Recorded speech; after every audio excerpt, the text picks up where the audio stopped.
Hello అందరికీ welcome to రియాస్ kitchen. ఈరోజైతే మనం బేబీ కార్న్ మెజెస్టిక్స్ ఎలా చేసుకోవాలో చూసేద్దాం.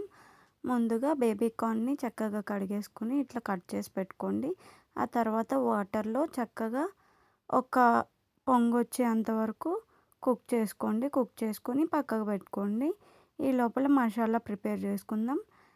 అయితే దానిలోకి కార్న్‌ఫ్లోర్, బియ్యం పిండి, ఉప్పు, కారం, గరం మసాలా, అల్లం వెల్లుల్లి పేస్ట్ ఇవన్నీ చక్కగా మిక్స్ చేసేసుకొని ఈ పొంగొచ్చినవన్నీ దీంట్లోకి యాడ్ చేసేసుకుందాం. వాటర్ అయితే యాడ్ చేయట్లేదు. ఎట్లనో బేబీ కార్న్ వాటర్లో ఉడకబెట్టాం కాబట్టి వాటర్ ఉంటుందని అట్లనే కలిపేసుకుంటున్నానండి. ఇంకా వాటర్ పడితే కొంచెం యాడ్ చేసుకోండి. చక్కగా ఆ మసాలా అంతా వాటికి పట్టించేసి ఆయిల్లో వేసుకుని చక్కగా ఫ్రై చేసేసుకోవడమే. కొద్దిగా కరివేపాకు ఇంకా మిర్చి కూడా ఫ్రై చేసుకుని సర్వ్ చేసుకుని తినేయడమే.